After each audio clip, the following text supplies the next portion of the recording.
At ito po, meron po tayong breaking news. Mayroon pong barilan sa Basilan. Makibalita po tayo live kay JP Soriano. JP, saan banda nangyari?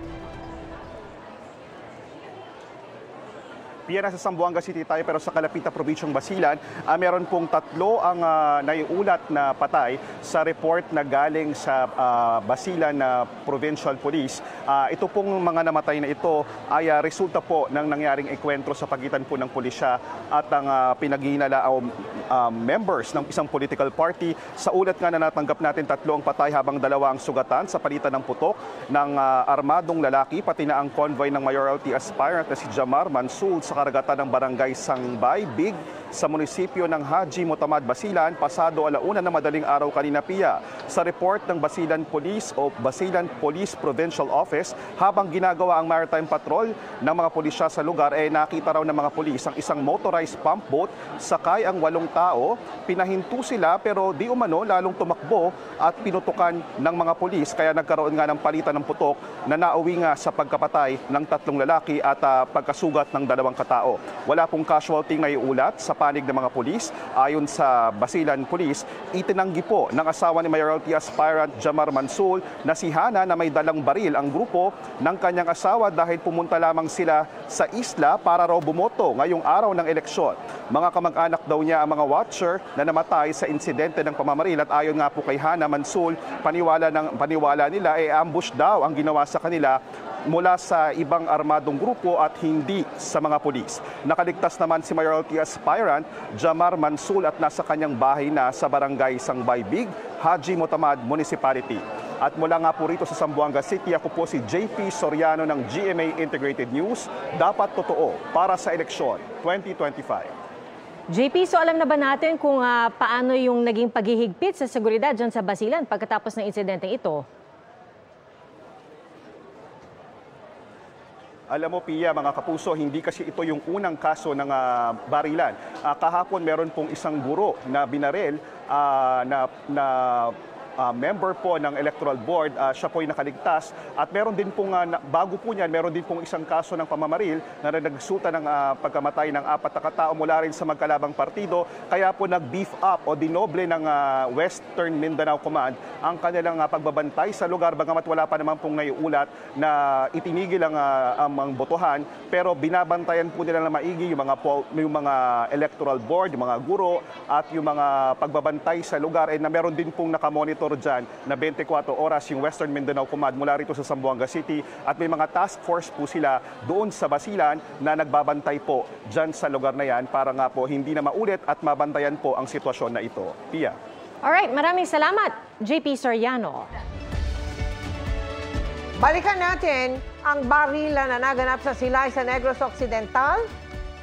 Makakausap natin ang Regional Director ng Negros Island Region Police, Director General Arnold Ibay. General Ibay, magandang umaga po sa inyo. Yes, magandang umaga po sa lahat po ng nakikinig po. Opo, go ahead po. Sinasabi po na may kinalaman daw sa vote buying ang nangyari dyan, sir?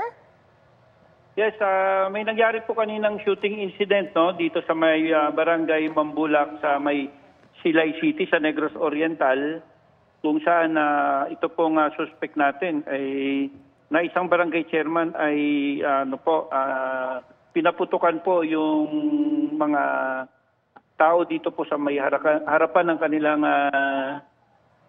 headquarters, parang political headquarters nila. Wherein meron po tayong biktima na Siyam po ang victims natin dito, 2 po ang dead on arrival po. Injured po yung ito. Yung suspect po ba hawak na ninyo? O hinahanap pa? Yes, hinahanap po namin yung suspect po natin which is identified na po na isa pong barangay captain. At ongoing pa po yung manhunt sa kanya, kasalukuyan po. Opo. Masasabi po ba na itong kaguluhang ito ay election related, sir? Since kinoconsider na po natin yan kasi it happened during election day. At the same time po, ang suspect po natin ay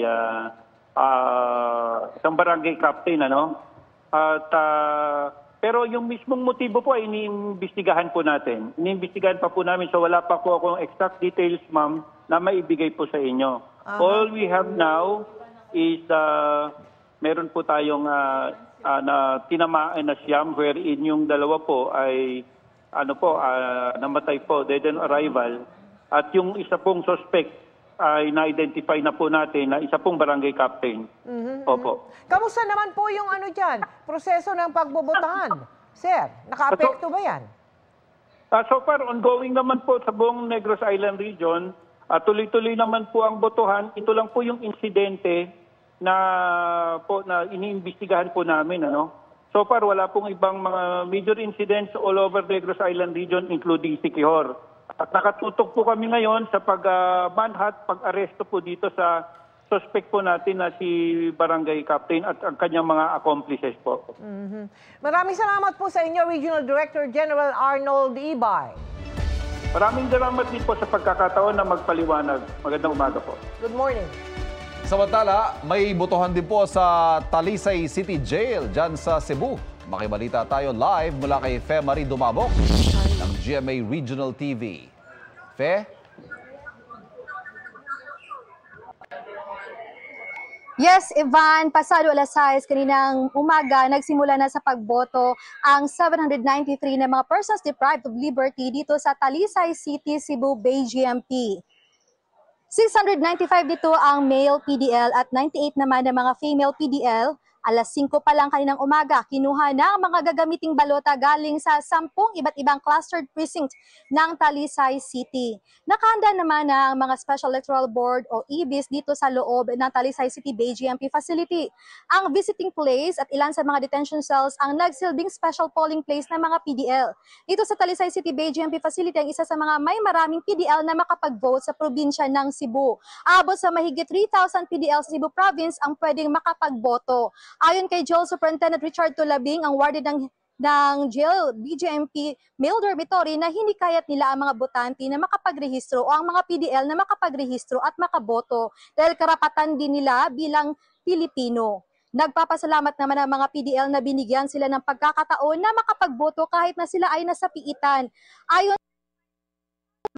4,474 PDL sa buong rehiyon ang mga botante, 4,052 ang male at 422 ang female.